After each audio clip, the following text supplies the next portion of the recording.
What's going on? Welcome to another episode of the Impel Forward Podcast. What's going on, y'all? I'm your host, Leon, and it's another week. How y'all doing? As y'all can see, my host is not with me. She's in the Big Apple. She's stuck. She went to work. She had a layover, so she's not with me right now. She's not with me right now. Um, I'm waiting on my guest. Hopefully, she's about ready to come on. If not, I'm just gonna go with the flow. This might be a blooper episode because I don't have no script at all. No script. I'm just up here, and it said come on. So it was time for me to come on. So I just hit the button. It's gonna be what it is. Y'all gonna have to hear my country talking. Hear my country talking. Yes. But this is something I love to do, and I set out to do. Start this podcast, Impel 4 podcast. Impel. The word impel means to take action, move forward, take action, and that's what I. For those who do not know, um, I mainly started this to be an inspiration to others, to show them that no matter what they put their mind to, that they can do it. It just takes action. A lot of times we get complacent, or we don't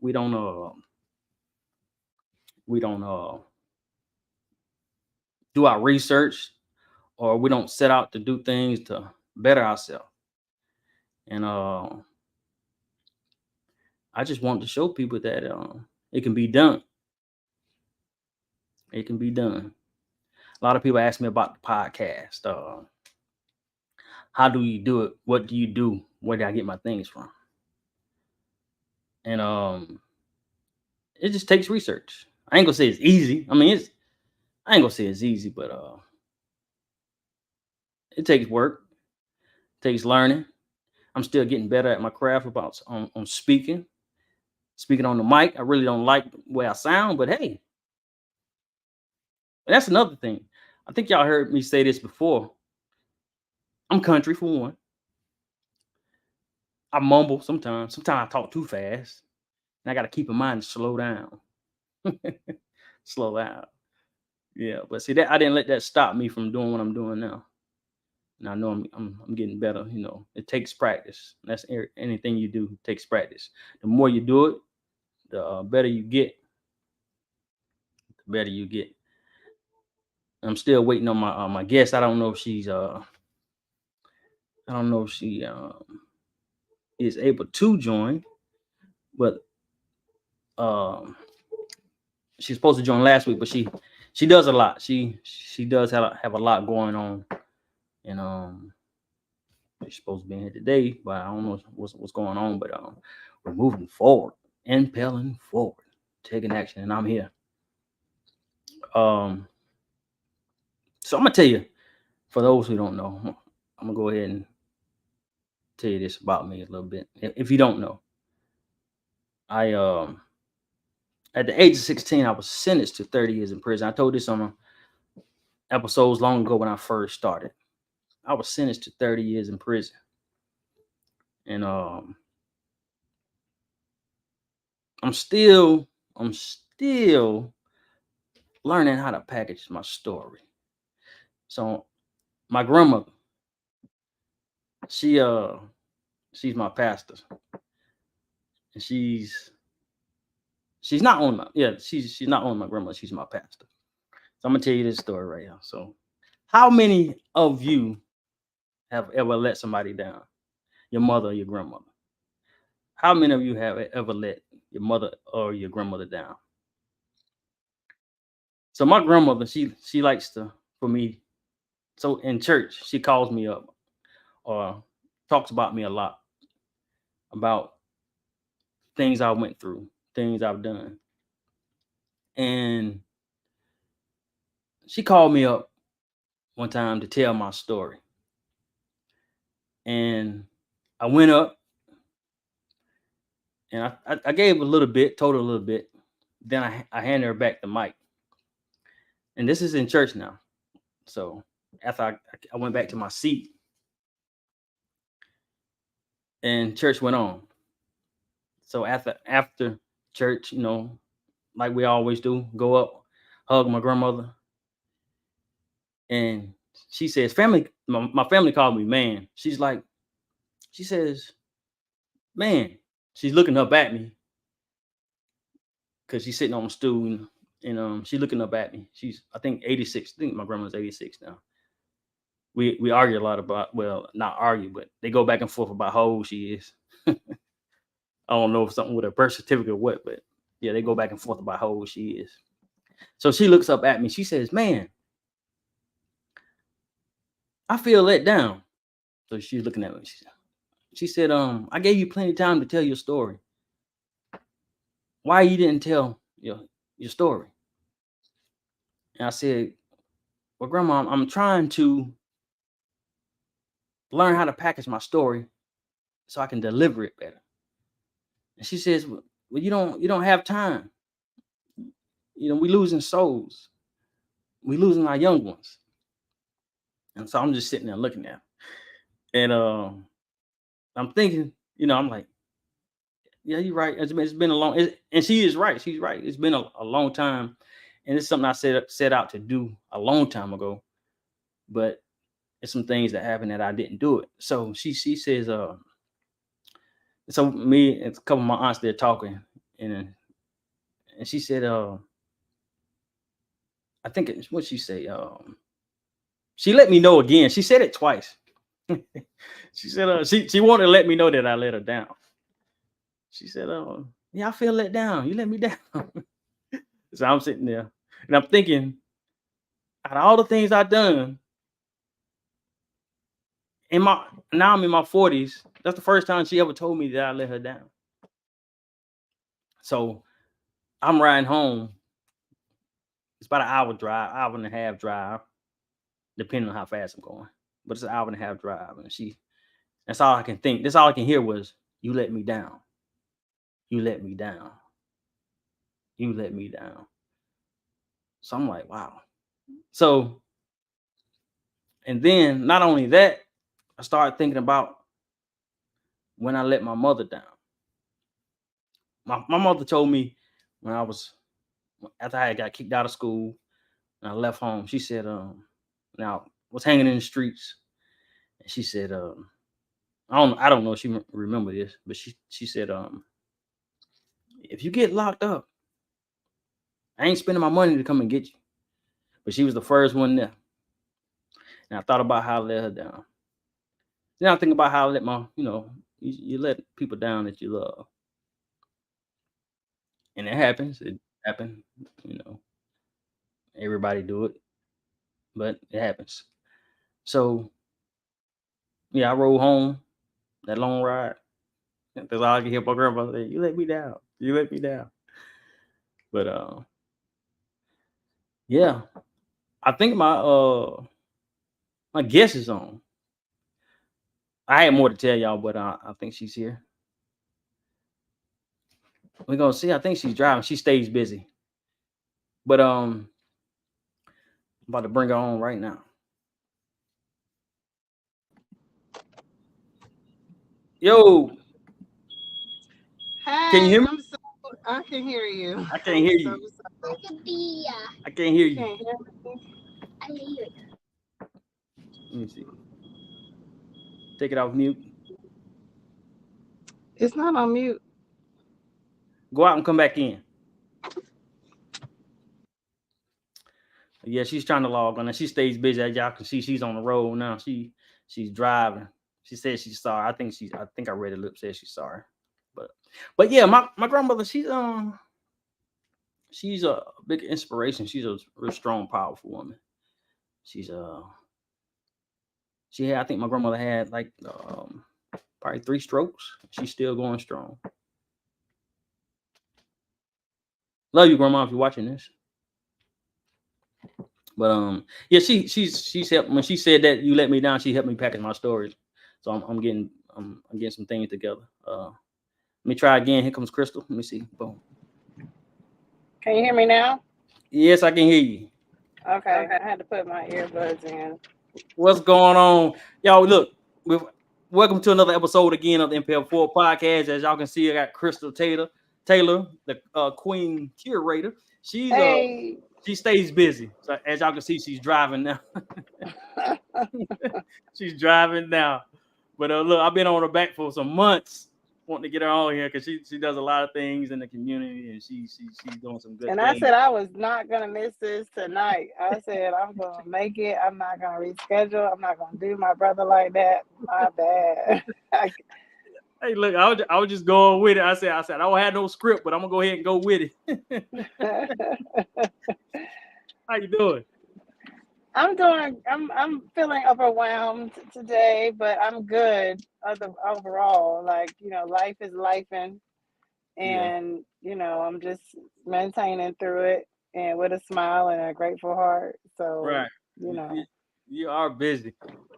You are busy. So we're gonna go ahead and jump into it. Talking, I guess, as much as you can. Tell me this: Yeah. how did you get the name the Queen Curator? Was it given to you, or did you give yourself that, or what? Tell It me about was given to me. It was really given to me. right. My good friend and brother Eternal, the MC, Mm-hmm. Ishai Howard, he back in the day I've been curating for 13 years, Okay. and I used to do these underground hip hop parties at different locations and spots or whatever in Durham. Mm-hmm. And Eternal said to me, he said, you are really the queen of this. Like, you really be curating. Mesa, be quiet. Um, he You said, gotta you sit really up are for the you. right. You really are the queen of this. Like, you're the queen curator. All right. And I was like, that sounds really cool. He was like, yeah, I'm gonna start calling you that from now on. So every time he would see me at these little joints that I would throw, Mm-hmm. he would be like, curator, queen curator, and Right. so it just stuck with me over the time. And so at first my Twitter handle was I'm sucker free though, I'm because I don't sucker deal with free no though. suckers. What did that mean? That means I don't deal with suckers. That's what it Oh. means. But I just kept it because it was really cool and it became like a brand. And so Right. everybody just knows me as the Queen Curator. Can you please be Right. quiet? Mommy's talking. Nobody wants to hear you singing in the background, no, baby. So tell me about the Sorry. I know you got this beats and bars going on. Tell us a little bit about that beats and bars. Yeah, Beats and Bars is a hip hop festival that I started 9 years ago. It's 9 years old, Mm-hmm. and it is to build and support the influence of real hip hop culture. And we have content that's tied to it. And You're breaking up. You must be in a bad area. She's breaking up.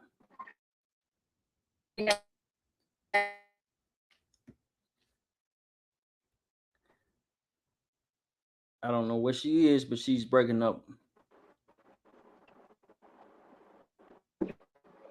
can you hear me now? Uh, no, it's still kind Can you of hear me froze a now? little bit. Yeah, I can hear you. You froze up. But go ahead. How about okay? Is now better? Yeah, yeah. So you got to start How's over. Tell now? them about. Okay. Yeah, that's good. Okay, so Beats and Bars, I started it 9 years ago, Mm-hmm. and I started it because the Underground Collective, the parent company, I was doing all these hip hop shows and producer battles all over the city, right? And Mm-hmm. so I just was like, I just woke up. I literally woke up one morning and was like, "There's no hip hop festival in Durham. I'm gonna throw a hip hop festival," and I learned quickly what goes into building a hip hop festival. And so we've been supported by Toyota, Coca-Cola, American Tobacco Campus, NPR, um, local businesses too, but it's really my love offering to hip hop culture and making sure it can help build community relationships with people that don't know what hip hop music is or culture is. Mhm. We have a conference that's attached to it also, and the conference is the knowledge pillar of hip hop. Like everything at the festival you'll see is hip hop related, and it's all about the pillars, right? So you'll see something for DJs, you see something for producers, you see something for MCs, for the dancers, for graffiti, the knowledge, all that. Mhm. And we book a lot of local artists, but I book big headliners so that way people will come and hear the local people because typically they don't get to open for people like, Young Dro or Jacquees or Dead Prez or Nick Grant or Sci the Prince. Mhm. Um, so I do that for the community, for the culture, for the love. And it's been a great experience. Like running a festival is not easy. It's very hard. I have a whole team of people that help support me, but it's 9 years old. It's a black woman owned and ran, and it's a dope time. Like 2 days. It's in May 10th and 11th this year. The headliners are Jacquees on Friday night and Young Dro on Saturday night. And the conference is both days also. And so the conference is going to have like a cooking demo, morning yoga. Then it's got like a bars writing class where you can learn how to write hip hop. Okay. Um, there's a producer demo. Gavin Maestro, who was just featured on Beyonce's new album, he's gonna do a whole beat demonstration for people. I'm gonna have Chris Weeks. He's a manager of a lot of prominent. He's managed a lot of A class artists, Mhm. and I do love your singing. Yes. Um, he's managed a lot of artists, and he's going to come and talk about the business of hip hop and what artists should know entrepreneurially around that. So it's like something for everybody. It's something for creatives. It's something for lovers of culture. It's something for people that just want to come out and enjoy the culture with other people. It's kid friendly. Mhm. I don't curate anything now that's not kid friendly, obviously, because I have a 5 year old. All right. So there's going to be daycare, care provided for the parents that come. They can drop their kids off at one of my partners, Kate's Corner. So it's a great time. It's just like a family reunion, but it's all about hip hop. So you're going to see people you know, but you're also going to enjoy all the jams, all the music that we grew up on that we love so much Mhm. that cultivated the culture. So it's not your typical festival.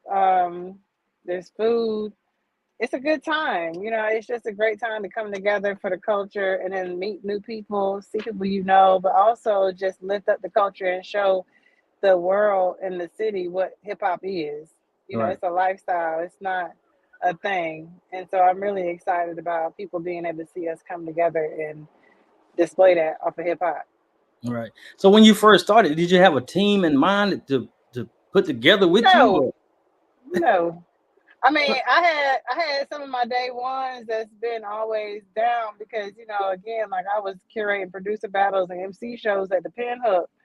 Mhm. So I had like people that volunteered to work the door and do things of that nature, but the planning of it, my man's Bishop Omega and Donald Salmon, they helped me put together the idea around like what it was gonna be. Donald DJ actually came up with the name Beats and Bars.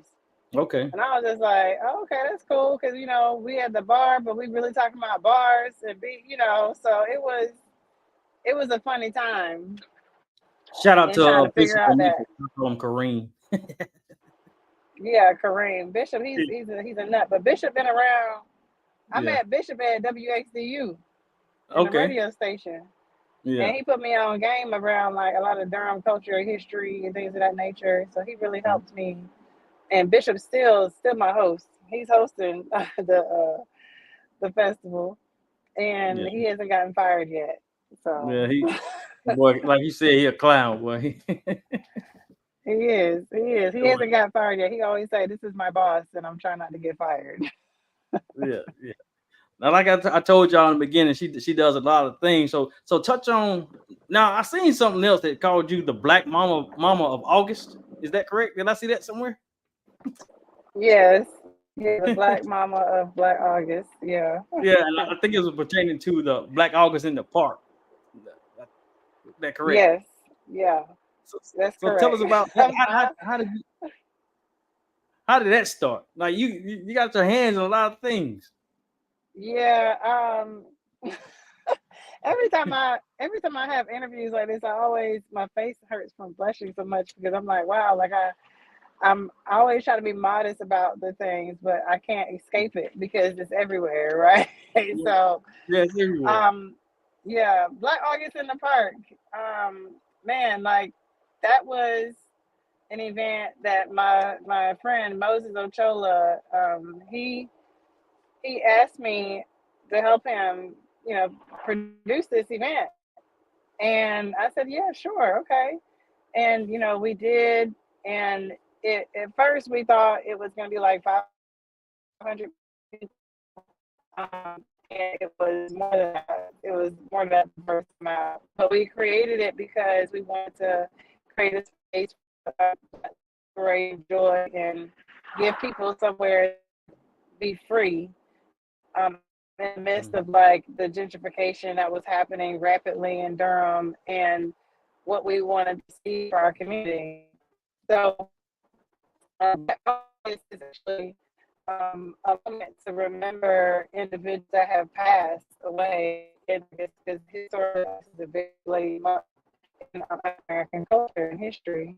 And Oh, so when we decided, you broke up a little bit. You said Black August was mainly to represent people who had passed. had passed away, like August is a very bloody, month. Um, it's a very bloody month, Black culture. So, Mm-hmm. we want to be able to create for people to come together.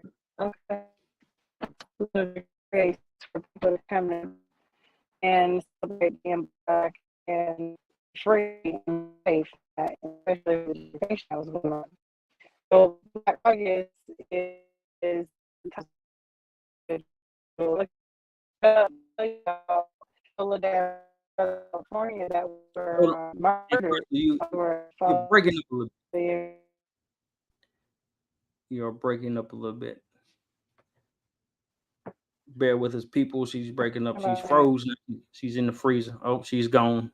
Hopefully she'll be back in a minute, but she's breaking up right now. She's driving, but as y'all can see, she does a lot in the community, a lot of different projects.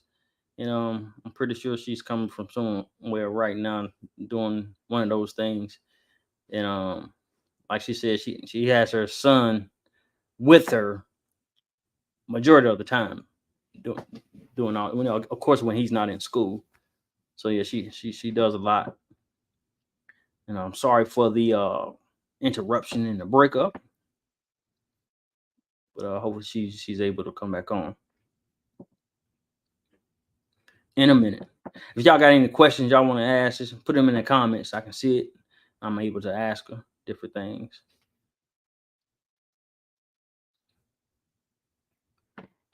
Or if you got any questions you want to ask me, type it in.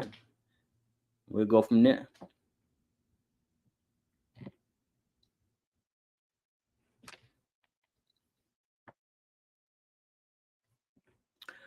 She's not on yet. She's not back. I think she's almost back. But I thank y'all for tuning in to the Impel Forward podcast. Things happen. Hey, things happen.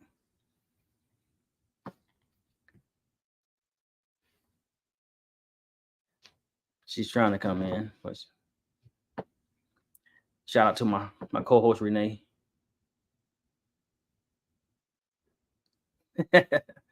She's back. Hold on. Crystal, can you hear me?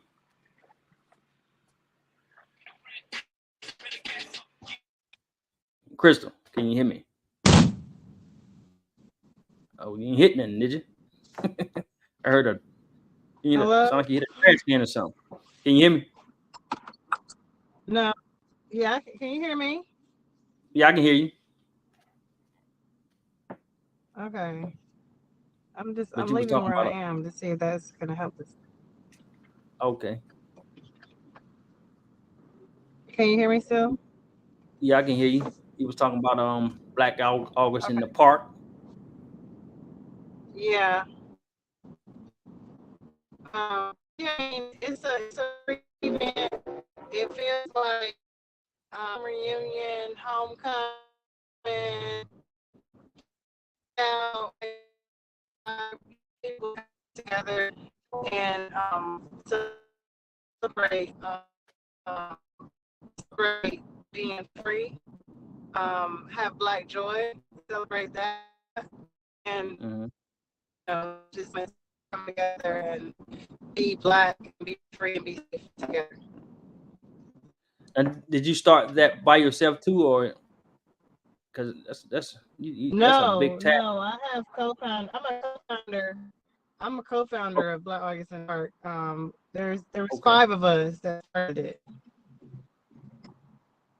You Oh, know, five of y'all Joshua started. Gunn, Derek, yeah, Derek Beasley, Josh Gunn, Moses Ochola, Janelle Henry, and myself. Okay. How long has that been going on? 9 years, same time Black August in the Park. since 2015. So Black August in the Park and Beats and Yep, Bars been 9 years. yep, How? yep. Wow, that's a lot. Yeah. So what? It So is. what? Tell me. So you went to North Carolina Central, right? I went to North Carolina Central University. I graduated in 2005, Hmm. and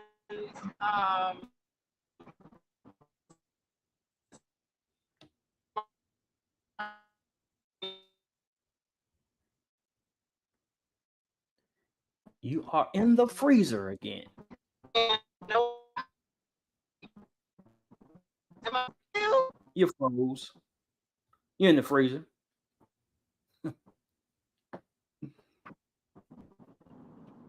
How about now? Am I still froze?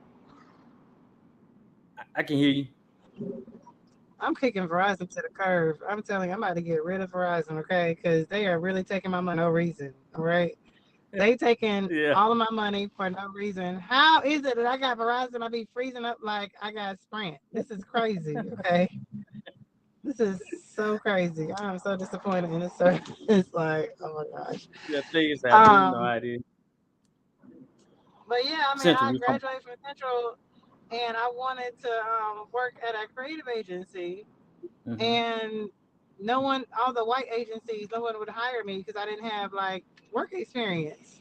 Hmm. And I'm sitting here like, well, you gotta hire the person to give them training to help them get work experience. Like, what is you doing, But I just started my own Hmm. So when you majored in what? business marketing. Is market. So being the curator that you are, was you doing things like that while you was in school at Central?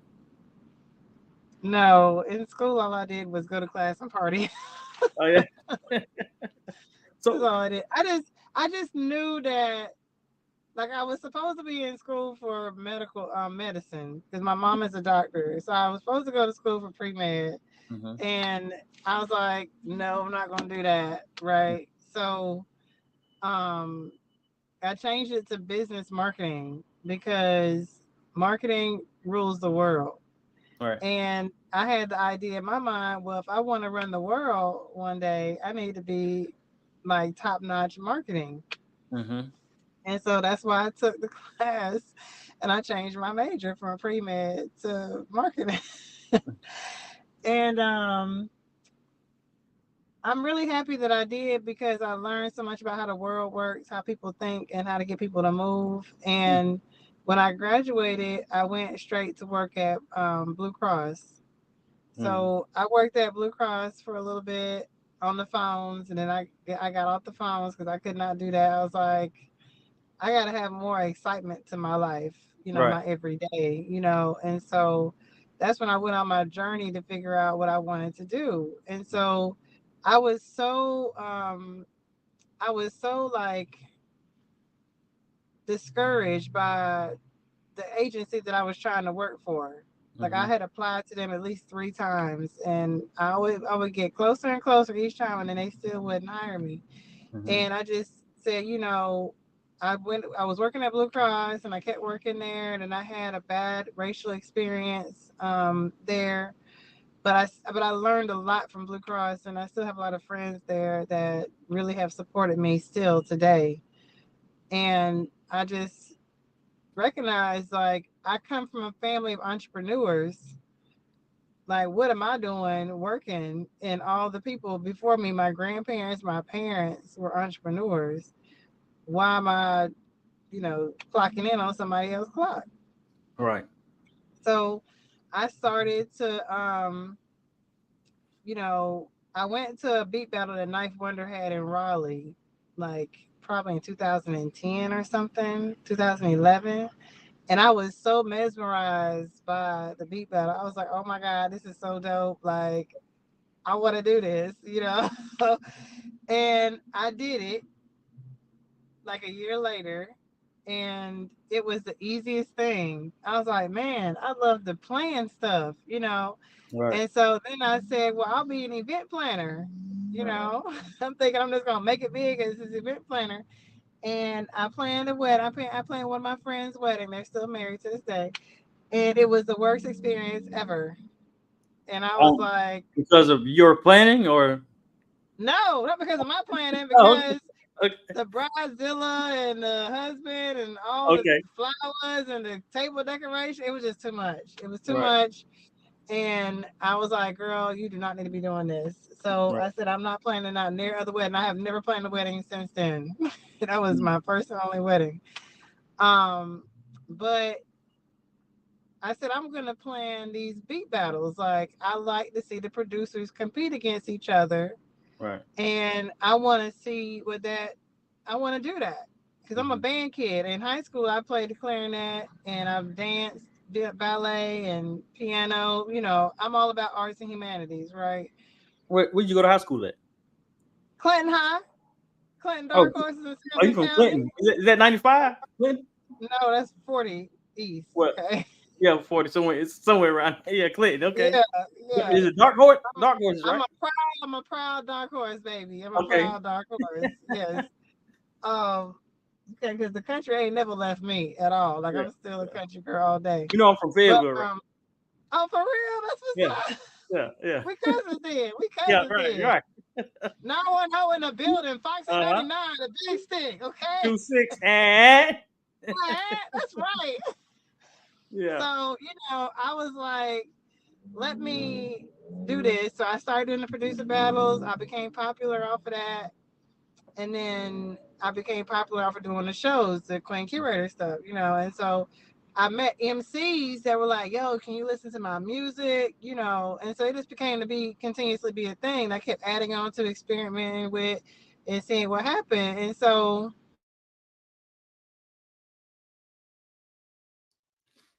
You went out. Can't hear you. Can't hear you. Think you hit the meet. it happened. Can All you hear right. me now? Yeah, I can hear you. So people started manage me. Mm-hmm. And I was like, no, like I'm not no manager. And I tried managing a couple of times, but I was more so consulting people. And so then I recognized that I had my own creative agency, if you will. And so Mm-hmm. during COVID is when I changed it from just being like entertainment platform to produce events to a Mm-hmm. creative agency to be able to advise entities Okay. like Duke, the city, the state, to be able to help them advise like what community engagement looks like for them to us. Okay. So when you changed your major, how did your mother feel? Mother and father feel? Oh, Oh well, my mama was not happy. She's a doctor, so she was not happy at all. I figured that, but I just wanted to hear you say that. No, she was not feeling the vibe. Like she was looking at me like I was crazy. Like she was not feeling it. And I asked Um, that because I watched some uh, other podcasts and people talk about when they start college, their parents want them to be something. And I mhm, seen one guy, he started as I think he wanted to be a doctor because his family pushed him to be a doctor, but he quit school and started doing real estate. And mm, he's pretty wealthy now. mhm. You see that a lot.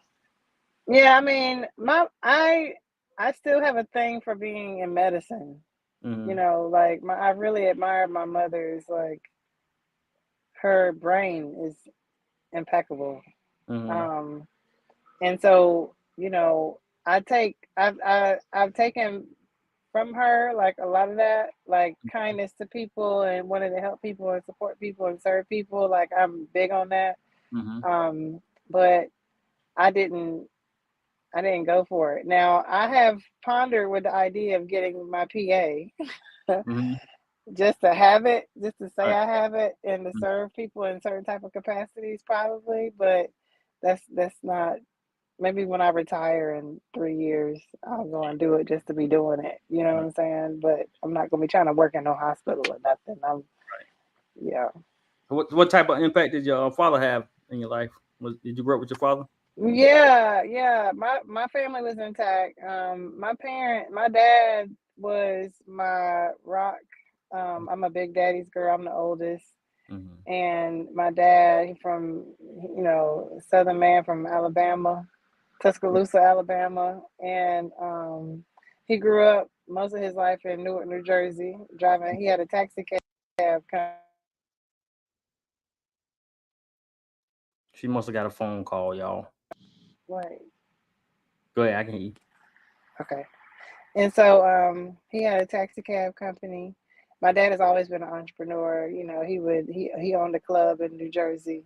Mm-hmm. He had a really big music influence in his life, which is probably where I got mine from. Well, he didn't have no problem with you changing your major then. No, my dad, my see, I'm a Aries. My dad was a Leo, so we were always in trouble. Right. So I would tell him things, and my mama would not know nothing. He'd be like, "Don't say nothing to your mama." I'm like, "Daddy, we're not supposed to be doing that. Like, you supposed to tell." But my dad was the one that every time I have a show or an event, I would call him on my way there or on my Mm-hmm. way home and let him know how it went, what was going on with it. He would give me ideas to do stuff. So my dad was my guy. When he passed, it was a very difficult time for me because I was really getting ready to shut down the operation. I'm sorry to hear that. Yeah, but he's still with me and he be throwing me alley oops from heaven. So it's How long all ago good. has it been since he passed?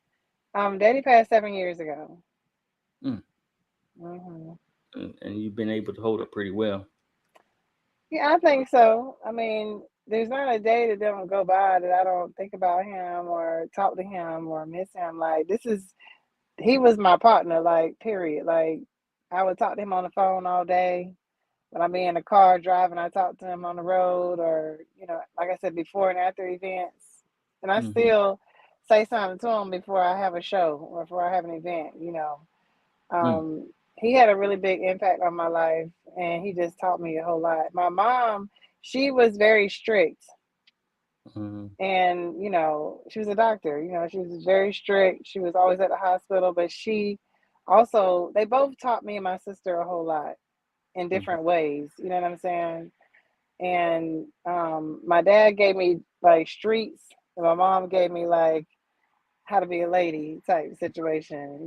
My dad was like, Negroes don't like this, kind of thing. Yeah, So we I could know how talk it is. about stuff. We could talk about stuff, and I would tell him something the dude did or whatever. He was like, I can hear my daddy now. Like, get that nigga out of here, yo. Like he's no good.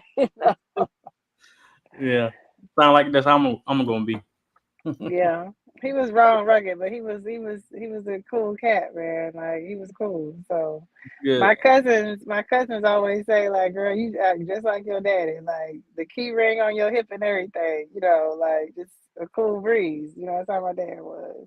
I see he must have been good because way you talking about him, you smiling. Yeah, that was my guy, man. That was my dude. Yep. Manson So, looked like him a little bit too. oh yeah, Yeah. yeah. So you have a lot of, how can I put it? Well, tell me this: you've been pro-black. Yeah.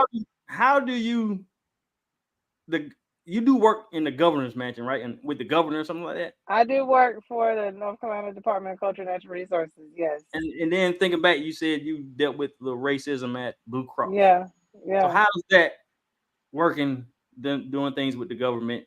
I mean, with the governor and things like that. You running across anything?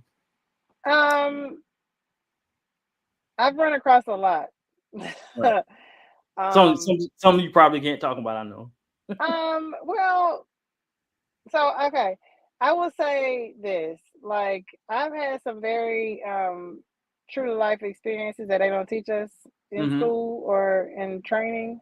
Mm-hmm. When people call me, when they call Crystal Taylor, they know they're calling Crystal Taylor because I'm not afraid to tell white people that they're racist.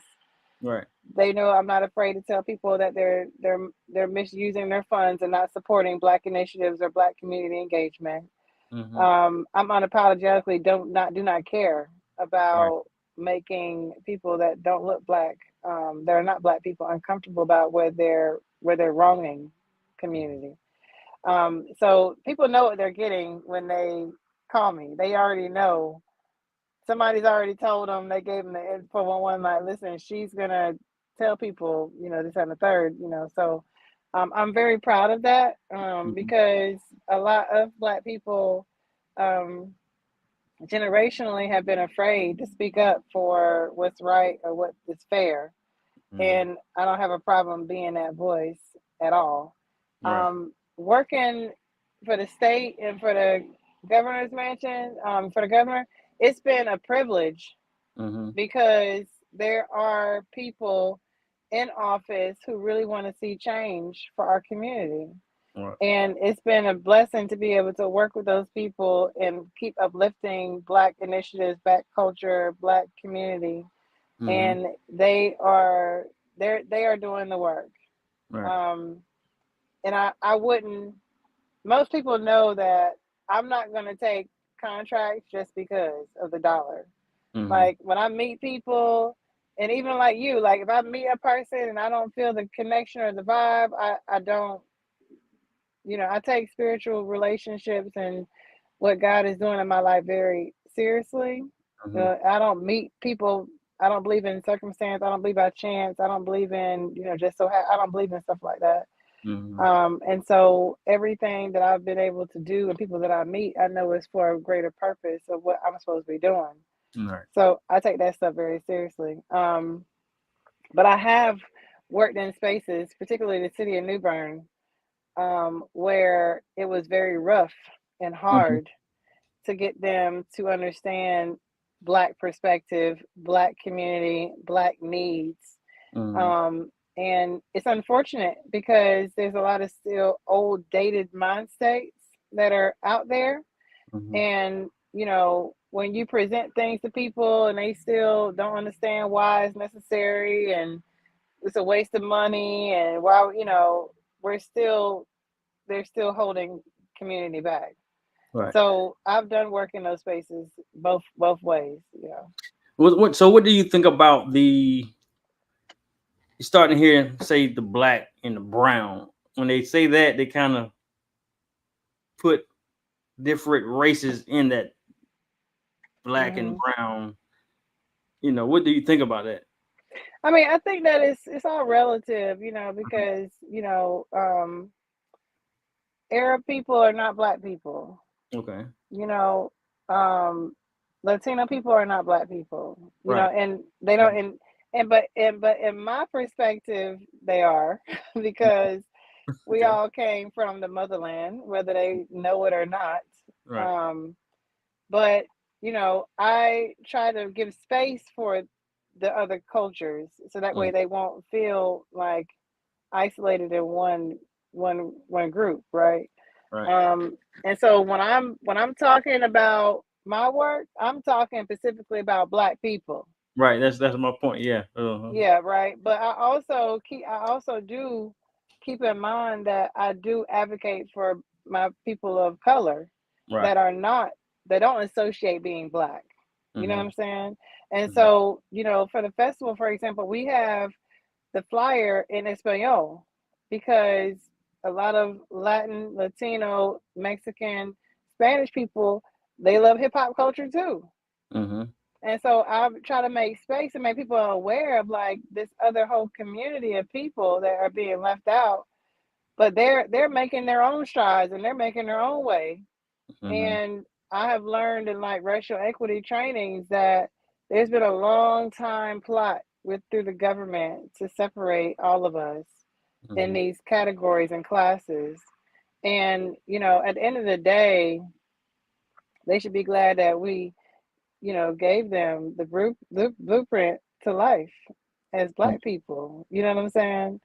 Um, that's what I truly believe, and people know me. They know that I know that. But I lift up other communities and cultures too because they're being marginalized in a way that we can truly relate to. You know what I'm saying? So, do you have been in that space with the state and the governor? Do you have any white associates that you can call friends or just associates? Yeah, I got a lot of white friends. Like Okay. I have, but it's funny because my white friends are down for the cause. They know me. They know me. They know what I'm about. They support my events. They Right. donate. They help me make connections with people. They sit on boards that I'm a part of. Mm-hmm. Um, and I have this funny running thing where I'm like, they just happen to be white. Right.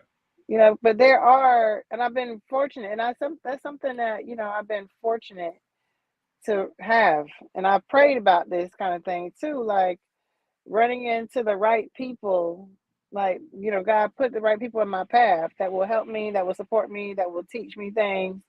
And my boss from Blue Cross, he was a executive. He taught me. He was my first lesson of like financial literacy. Mm-hmm. Right. And he just taught me like like what it looks like from a white man's perspective, finances, and Mm-hmm. how he manages those things, and how he manipulates the system, and how he does this, and that was really helpful for me because I didn't even know nothing close to what he was teaching me and telling me about. Right. And so he didn't have to do that. I've met people, I've met some white people that have been very unkind, whether it's because of my hair or who I am in general, like the work that I do. Um, it's not very safe, like advocating for Black farmers and Black joy and all these things. Right. So I do protect myself, because I know that there are people out here that know who I am and don't like what I do and don't like how loud and unapologetic that I am about it. Mm-hmm. So, I stay low Right. unless I got to come out for So, whatever. But so you're saying that there are some good white people out here, there are some really good white people out here. Yes. and like you Yes. just said, I know, I've only known you a short amount of time, but I know you Hmm. all about that blackness. Hmm. So that's why Yeah. when I first seen the something you did with the governor, I was like, dang, I wonder how that is with who she is working or Yeah. whatever with No, them. it's, my mentor from college always told me, he said, you're going to be an entrepreneur, you're going to show up as yourself. Right, right. And I don't have to, the secretary, I know the state secretary, I know the governor, I know the deputy secretary in the office. I mean, they are all very kind, lovely people, and they listen to the concerns of the community that I bring back to them, Hmm. and they work with me, and we work together to figure out how to navigate that stuff and provide the things that the community needs. Right, And it's just been a blessing to be able to do that, like be myself and say, hey, they not, what are we doing? Like, we're not doing this right. We got to do it like this. We got to do it like right, that. And only one time, like I said, in the city of New Bern, where I didn't feel as supported and welcomed to do that work. It didn't right. change me. it Right. just let me know how hard it would be to change the mindsets of those people sitting on those boards and spaces. Right. But usually when people call me, they call me because they want me to help them talk to somebody and get something right. Right. And And you ain't breaking no rules or no laws. You just being yourself. I'm just So being myself, telling them right. what it is. They don't like it, they don't like it. Right. Like I don't worry about that part. Right. So you mentioned something that I was gonna get to, the Black Farmers Market. Tell us about Hmm. that and what you're doing with that. Like, hey, listen, y'all, she's doing a lot of things. Like I said at the beginning, so she has a hand. In prison, we used to call it every set, and she's on every set. I'm on every set, facts. So I'm a co-founder of the Black Farmers Market. Hmm. I recently stepped down, um, and I'm on the board now. Hmm. So the Black Farmers Market, we started that in 2019 to create space for Black farmers. Okay. Um, my co-founder, Pierre Janelle, her and her father knew some farmers here in the area, and they talked to them, and they were just talking about their experiences with other markets and how they had felt like they weren't being fairly treated, things of that nature. And so we put them together and we asked them about doing a market, and we created the space solely for them to be able to have that, and also to be able to provide fresh fruit and vegetables to the community that wasn't getting it. And so we're in Durham. They're in Durham and Raleigh. Actually, the first market in Durham starts this Sunday at Durham Tech from 1 to 4. Right. And then in Raleigh the following weekend at Southeast Raleigh YMCA. Okay. So it's very intentional work to provide, foods for our community and also support our farmers. Farming is the longest running entrepreneurial job of Black people. Right. And so, the narrative that Black farmers don't exist, or, they don't need support, or they don't grow their own food is bullshit. Hmm. And, it's just been a journey of mine when I was working directly with them to make sure people knew that Hmm. and give farmers opportunities that these white farmers be getting since they learned how to farm from us. Right. So it's a free thing. It's a free event. I implore everybody to go and support the farmers, get something from them to support them, because this is their livelihood, and it's a great opportunity to eat good, fresh food. Right. You said that's in Durham. Durham this Sunday. This Sunday in Durham at Durham Tech from Mhm. 1 to 4, and it's free. Yeah, Okay. How often is it in Durham? it's every. Let me see. What Sundays is coming up? The second time. I think it's every Third first. Sunday. Yeah. I This. think it's every first and third, and then Raleigh is second and fourth. Okay. Hmm. So with the is the something else again? I think where you had your hands in, because I seen freedom. What, Freedom in the Park? Freedom Park? Freedom Park, Freedom Yeah. Park. Yeah, Now what is that? that Freedom Park is the state's first park that reflects and gives homage and remembrance to Black leaders. Okay. So it's a beautiful beacon that sits in the middle of this park, and it has all these beautiful quotes from like James E. Shepherd, Maya Angelou, just individuals that have been relatively like impactful in our revolution. Hmm. And there's quotes about them all over the park. It's beautiful. So I curated the grand opening and ribbon cutting of that park. Right. I seen that. I was like, man, she Hmm. It was everything. an amazing experience. The governor was there, of course, and he gave remarks, and they cut the ribbon and opened the park up to the public. So if you've not been to the park, please go to it. It's right across the street from the governor's mansion, and it's beautiful at night. I mean, it's beautiful in general, but it's a really big gold beacon that lights up, and So it has, yeah, and it has so many inspiring quotes from people that we all know. You know what I'm saying? Polly Murray, like just individuals that have really uplifted us and inspired us to be now resilient. when you say light up, I'm picturing blue lights. What color are lights? It's white. It's a white White. light. Yeah. Oh, You said blue. that's my favorite color. Maybe that's why I'm picturing blue lights. No, it's a white light. It's a beautiful beacon though. It's really nice. And Okay. Pierce Freelon's father, that was the last project that he created. Okay. Hmm. That's nice. Another thing. Tell us about Get Happy. What is that? Get Happy. That's my nonprofit. Get The Happy is my nonprofit. That's your nonprofit. nonprofit. So Okay. I got a regular business. Underground Collective is my creative agency. Mm-hmm. Then Beats and Bars is the music festival. That Underground Collective is the baby of Underground Collective. And then Get Happy is my nonprofit.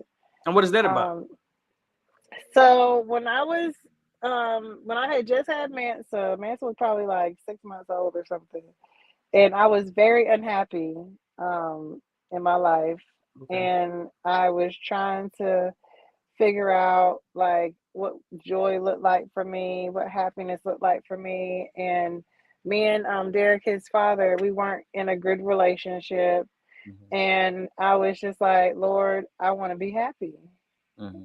you So know, tell and me more about that. What you mean? Why was you not in a good space because you were his father, or just I wasn't in a good space because I wasn't happy within myself. okay? Um, and then our relationship didn't add anything to it, because when you're not hurt people, Mm-hmm. and when you're not full of joy, happiness, like your own thing, then it can become toxic and Mm-hmm. just not a good experience, right? And so he was already dealing with some stuff himself too. All right. So we were both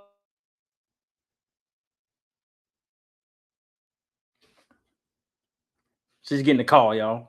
I mean, I Go should ahead. put my phone on do not disturb. That's good. Let me see. Hold on. Let me put this on do not disturb. People keep calling me and they're like, "Why you not answering the phone, girl?" Hey, you're a busy woman. I understand. Well, y'all who don't understand, I understand. She's a busy woman. So thank you for grace. But I just wasn't filled. My cup was not filled, Mm-hmm. and I was searching for love and joy and peace and all other types of things that I should not have. And so I was just sitting in my rocking chair with Manson trying to put him to sleep. And I was just like, God, I just want to get happy. I want to be happy. And the next day, my mentor from Central called me. He said, what do you think about starting a nonprofit? And I was Mm-hmm. like, I didn't even want to start a nonprofit. I was like, no, I don't want to get into that because it's too much, too much work. I already got stuff going on, whatever, whatever. But I did.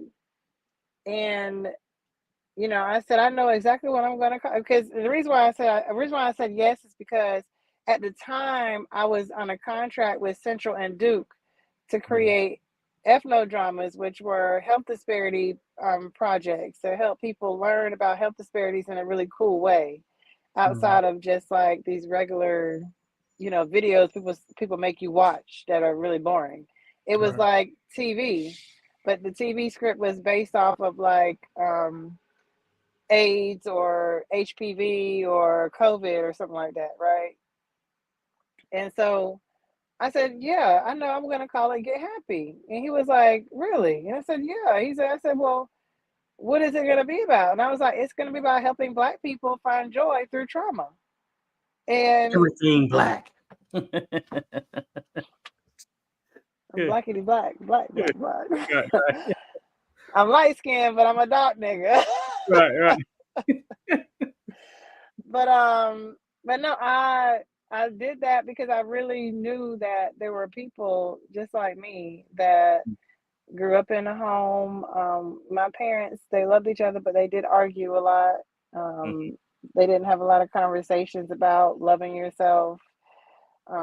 There was just stuff that happened that, our parents did the best they could with us. You know what I'm Right. saying? And in today's life, we've learned about therapy and different things to do to find Yeah. happiness and joy and healing, I didn't right? want a lot of that. And they ain't trying to hear that. You know what I'm Right. saying? Like my mama's still looking at me crazy about being vegan, or when I take a little vegan stint and my son doesn't eat dairy, and it's just like Mm-hmm. they ain't trying to hear that. But at the same time, like, there's things that still can be done for healing. You know what I mean? Like some kids, Black kids, never been to a beach before. Some Black kids never been mountain hiking before. Some kids have never been camping before. They don't know what yoga is and things of that nature.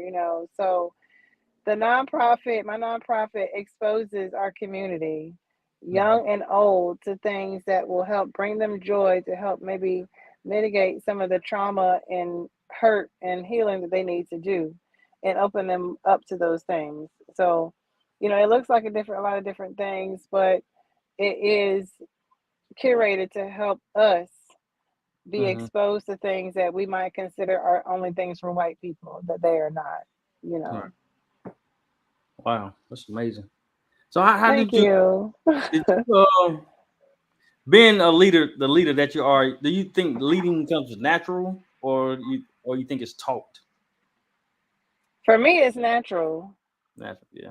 but I've still learned a lot about myself and my style Mm-hmm. through the last 13 years of working.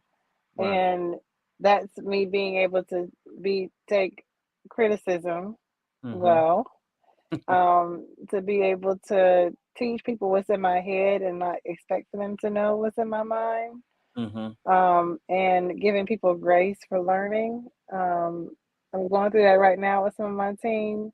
Like, my team is it's diverse. It's like young and old, but I have more youngins working for me now than I thought that I would, because I don't really like the new millennial group of kids too much. Right. Yeah. They So different. They very just different. And I different. find myself saying to myself, "Oh my God, I am 41." Like, oh my God, I am Right. 41, and these kids are 20 something years old.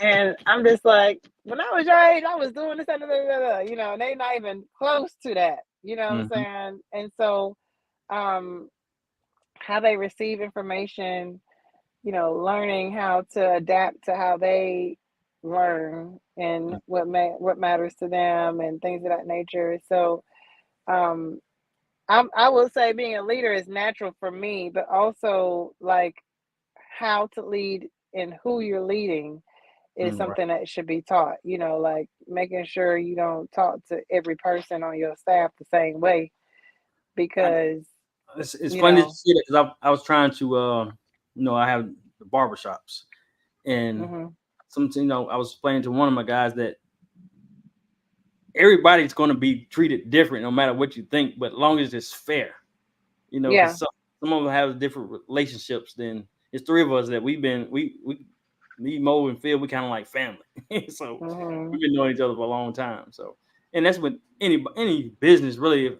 The relationship that you have with different ones is going to be different, but as long as it's yeah, fair. So, yeah, yeah.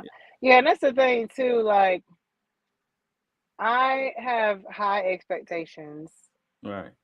in my life in general. Like, I I appreciate the abundance that God has given me. Mm-hmm. Um, but I also am going somewhere. Right. And I always teach my staff, like, you need to figure out where you're going Mm-hmm. and what you want. Because if you don't know, then you're going to be all over the damn place and you're going to be wasting my time. Right. If you know what you want and where you're going, and then you know, if you know, like, how long you want to take to get there, and who you want to work with to do what you want to do, it just makes it kind of easier for people, you know what I'm saying? Right. So I do treat certain members of my team differently, Uh-huh. because I know some know and some don't, and some Right. are just kind of figuring it out, and Mm. some are like, I think this is what I want to do, and they're trying to strive to it. But I also, you know, push their back up against the wall. Oh Lord, Right. Good. I You push in the their safe? yeah. Okay. I'm sitting in my car. You in a safe space, ain't you? Oh yeah, yeah. I'm watching traffic and all this. Yeah, I'm Okay. good. Okay. Yeah, Yeah. but yeah, I do try to. You know, I'm always I always want to teach what I know to Mm-hmm. my team. Right. I don't I don't get too crazy with it, Right. but I do let them know, like, what is out there for them. Exactly. If they want it. Right. It's only for them to believe it and go after it. Like, the only thing that makes me different from anybody else is that's the fact that I have a tenacity in me that I'm not stopping. You know Exactly. what I'm saying? Yeah. When I met J. Cole years ago, right? I met him several times. We've talked several times. And one of the things that I will never forget is when he did he did the Dollar and a Dream tours, and he was Mhm. going around different small local venues, Mhm. and he signed $1 for me. And he said to me, he was like, "You, we from the same cut. Mhm. Like, ain't no reason."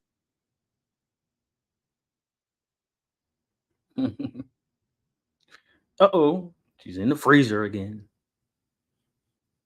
Thank y'all for tuning in to the Impel Forward podcast with Crystal Taylor. As y'all can see, she has a lot going on. She uh she has her hands in a lot of things. She's on every set, but she is great at what she does. I don't know why my camera wouldn't go. Why did my camera go away? Can you hear me? I can hear you. You're just in blackout mode right now. Oh, maybe because it recognized I'm in the car. I'm gonna turn my car off and see. Turn your car light on. My car light is on. Oh, it is on. Oh wow. Yeah, but it's not. There you go. Oh, well, you went away.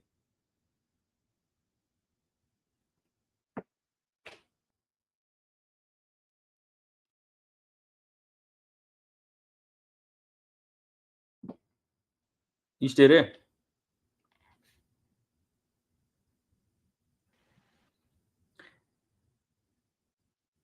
Verizon has let her down once again, y'all, but we're still here. Welcome to another episode of the MPL4 podcast. Thank y'all for tuning in. You got any questions? Put them in the comments. Thank y'all for tuning in to the MPL4 podcast.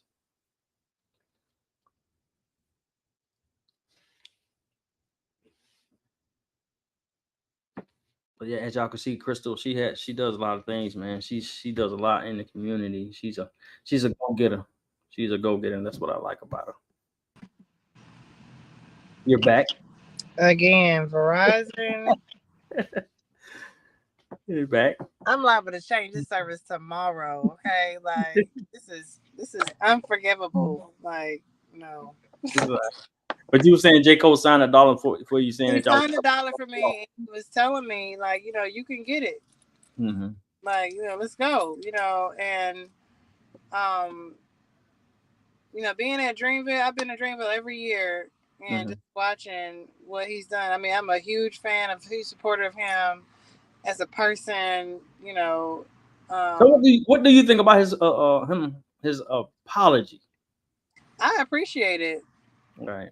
I appreciate Yeah. it I appreciate it because I know what it's like. Like when he was speaking about it on stage, Mm-hmm. I don't know if people have been able to watch that or hear everything he said or whatever, but I was there listening to Right. what he said. Mm-hmm. And he he specifically talked about how Kendrick is his boy. Right. And the fact that the disc came, and everybody was like on him, like, yo, what you gonna do, what you gonna do, what you gonna say something, his line was burning up, right? Mm-hmm. So ego was in play, Right. right? And so he's acknowledging that the fact that his ego got on him, and he did it, right? Right. Now, if you ask me, he didn't even he just jabbed him a little bit. Right. Right. Yeah. He didn't rock him out like we know he could. You know what I'm saying? Yeah. I had that same argument, and you see different people saying that. Oh well, he had time to write it. He had time to produce it. He had time to do this and I that. wouldn't be surprised if Cole just walked in the booth and came off the dome with it. You know what I'm saying? Right. I wouldn't be, but I respect him because anytime your spirit is not right with something, Right. you have to honor that. And this man Right. is on stage in front of 52,000 people talking about his relationship with God and his clarity and his life, whatever, whatever. And you can hear people in the crowd like, oh man, what? Like, Yeah. because people, if we live in a world, Leon, where it's like people are really jacked up and they really eating the wrong things, Oh yeah. like Yeah. literally and spiritually. Mm-hmm. And so, I can hear Cole who he is in his music, where he at. Mm-hmm. Just because I be listening for that. I don't listen to a lot of BS. You know what I'm saying? Right. keep my mind and spirit clear. But the fact that he has become so close to God in that way, where if he does something out of his character that don't make him feel good about himself, then you have to honor that. And a lot of people, the industry, and this is why Beats and Bars is important also, because the industry, people in general, these regular people out here, all these regular folks out here, they just pawns. Right. And the industry knows what to feed y'all. The industry knows what you're gonna want to hear. They're not gonna play good stuff on the radio. Right. They know black people thrive off of music and entertainment. They do the studies on us. And that's why I don't have no problem being who I am in community, because I know that. And people that are in the industry like deep like that with Cole, like he knows that. And so if you pay attention, you see how then anybody and everybody, they were trying to get somebody involved in it. Rick Ross, like, they trying to, All what of them I'm getting saying? involved. It's getting crazy. Yeah. And it's like, for what? And Yeah. it's like, and my thing is also, lastly, I'll say this is that I'm glad he did that, because Biggie and Pac was never enemies. But see, I brought up the same argument, and my boy, he tried to say that, well, it ain't gangster. I said, but it ain't. He said it ain't gangster rap, this and that. I said, it ain't until it is. That's right, because California, the West, Inglewood, they don't play about Nipsey. They don't play about Kendrick. They don't play. Right. And you got some loose Negroes up there that's willing to do whatever. It's like Cole said, his mans was like, yo, I can handle this situation, bro. And he's like, bro, chill. See, I said the same thing. See, you saying a lot of the same things I said, just because we don't if know. they Look, I got some people right now. that'll ride for you. I got goons, okay? Right. That was my If point. if I make a phone call or a text or meet and sit in my car in a certain spot, they're gonna be like, yo, what's good? What you need? Right. Yeah. So it's kind of like, it's kind of the same thing. Like, I ain't gotta say nothing. I ain't gotta do nothing. Like, these people are gonna do that, and it's the same way for him and Kendrick. Right. And they know that. Right. Yeah, me and you along the same lines with that. Yeah. It is mind-boggling to me to see how people are like, he lame, he this. I'm just like, yeah, bro, like, for real, like, who are you rap battling out here? Like, go to exactly. YouTube. You want to watch a rap battle? Go to YouTube. There's plenty of them up there. Man, you saying there's a lot of same things I There's see. plenty of rap battles on YouTube for you to go support them niggas. Like, go support Exactly what I them. said. You want to see a battle? Go look at some rap battle. For real. Like, yeah. It's just, to me, it's just another, I hate what industry is doing and what has been doing since, like, Molly Perkins says. Right. I hate what industry is doing. Right. But they have studied us so, and this is why black folks got to wake up and stop being sheep. Right. Because they are studying us. The reports are coming out on a regular basis. It's the pilot, all of it. Like, they know we got the money. They know we gonna get the money. They know how we gonna spend the money. They know how we gonna get our information. Like, they gotta know that, and they're not paying attention to the gimmicks or the marketing and the things that are going out there.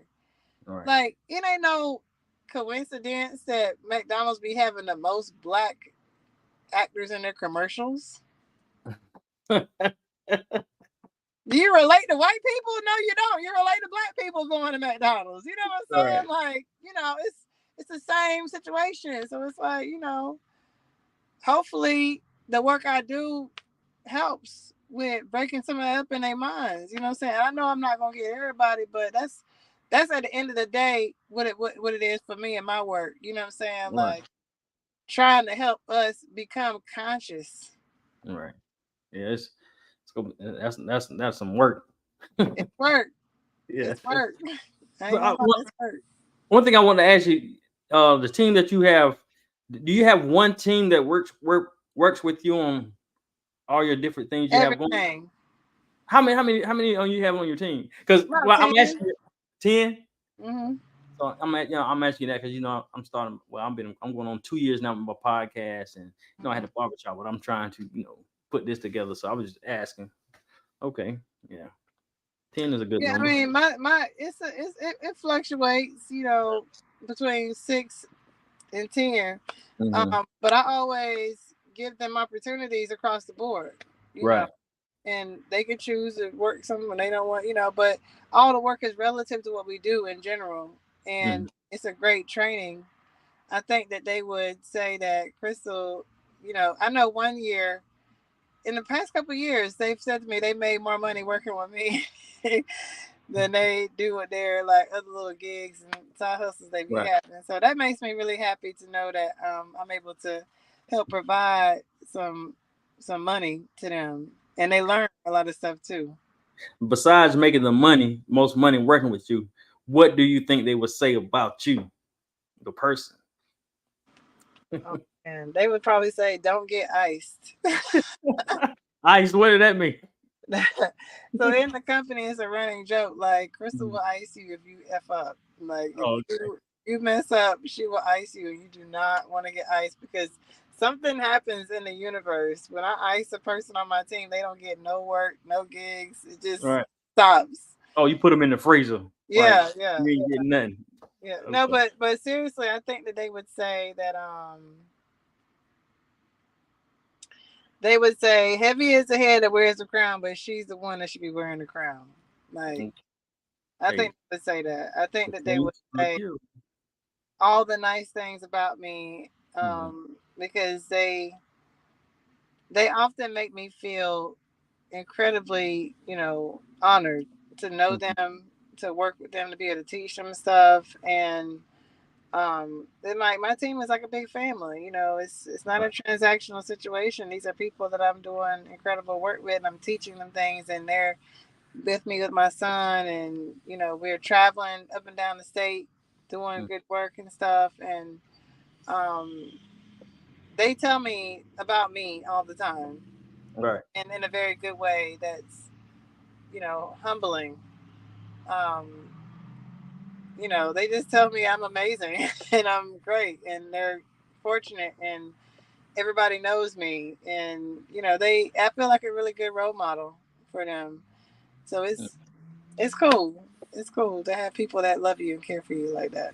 That's good. So what's next for you? Anything new? Any new projects you working on or got your hands in? Um, no, I Mhm. actually no. I'm Yeah, just I no, knew, I knew it was something now. no.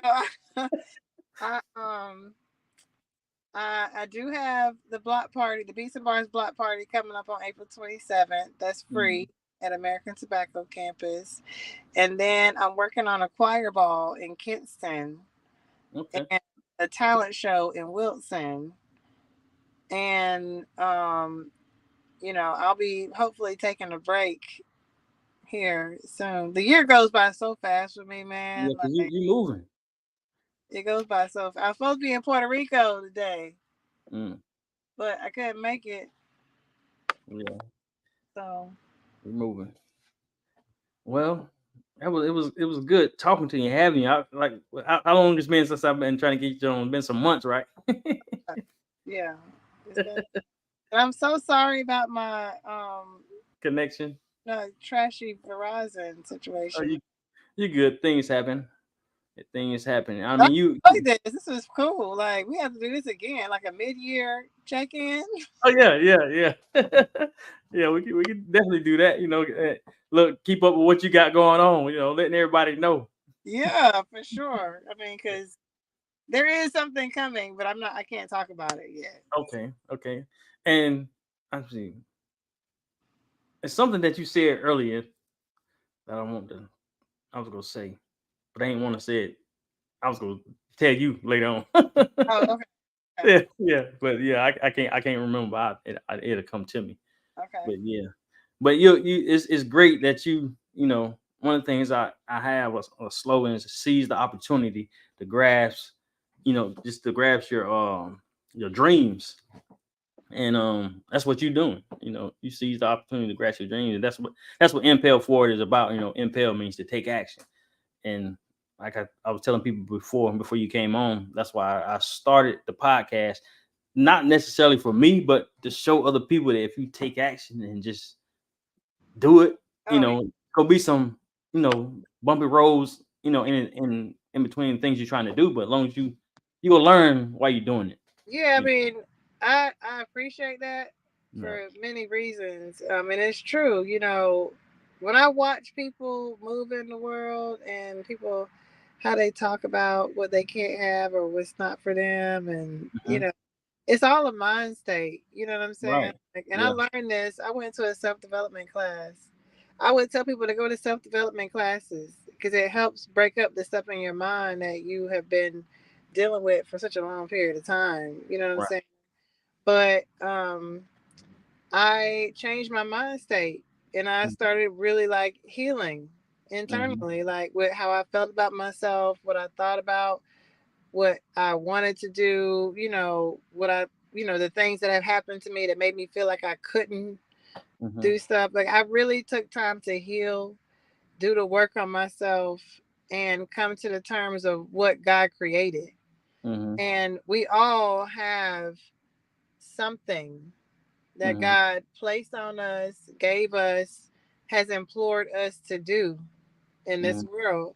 And once you once you keep asking God to support you in figuring it out and guide your steps and you submit in that Mm-hmm. way, I truly believe that people can find the peace, the wholeness, the happiness, the love that they deserve, and we all deserve it. Like I'm Right. not no different than anybody except for the fact that I don't want to stop. I'm going to get what God has for me. I'm going to reap all the abundance, like everything. I have a choice every day to Right. get up and live my life as full as possible and ask God to bring the blessings to me to be able to, continue moving forward. Right. And I teach my son that too. Right.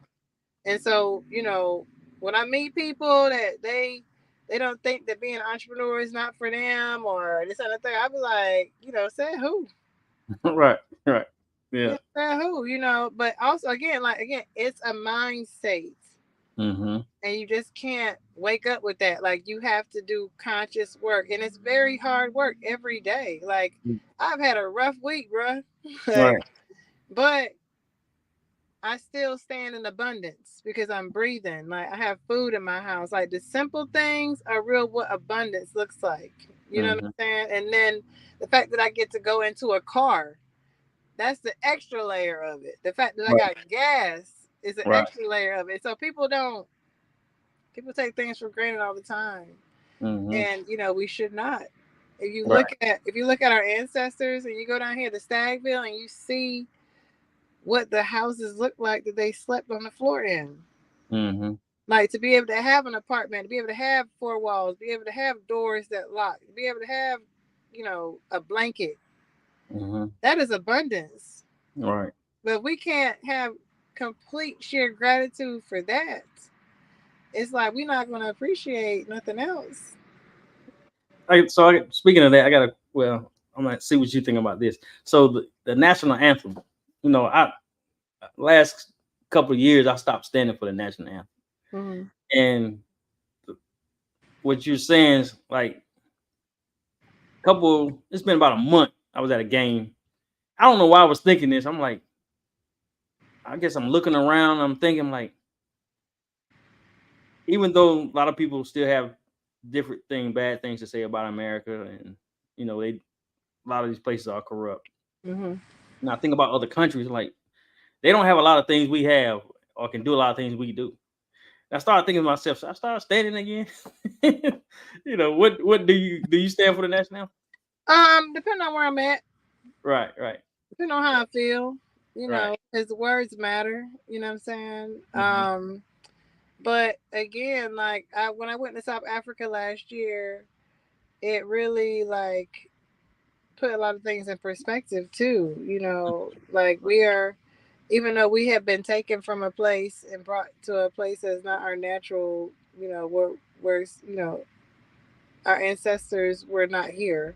mm-hmm, Like it's an opportunity in my mind. It's an opportunity for me to be able to get up here, make money, learn, have a great education, mm-hmm. and then go back home Right. and build create, like Mansa about to have a condo over in South Africa, Right. but again, it goes back to the mind state and learning. Mm-hmm. Like we have got to be able to put ourselves in a position to learn and know better, to do better. Like before all I knew about Africa and my lineage and stuff, I wasn't thinking about none of that. Right. I'm just over here living, enjoying life as an Black American, And now, yeah, I'm still a Black American, but I'm smart. Mm-hmm. And I have connections in Africa. Like I have family over there that I'm talking to and I'm building with, I'm creating things. So, I'm expecting to be able to really let my son have generational wealth in Africa, through my African contributions, businesses, whatever, Mm-hmm. because that's what generational wealth looks like. Not trying to get him in a rat race over here. It's a rat race over here. Right. So, depends on where I'm at. Yeah, I think that's me too. So I, I don't think I stood the last time, but I guess it depends on where I'm at too. Myself. I be getting looked too. I think I like that. People looking at me crazy. God. I think I'll be waiting on something. Look, you definitely tell you how people look at me crazy for a lot of things. Right. Stopping no show. Right. Well, it was nice talking to you. We have to do this again. Likewise, likewise. I gotta go pick up Mansa now and take him home. But thank Okay. you so much for this. I really enjoyed myself. It was great. Yeah. Appreciate it. Appreciate it. All right. There you have it for another episode of the Impel Fort Podcast. Take care. All right. You too. Bye.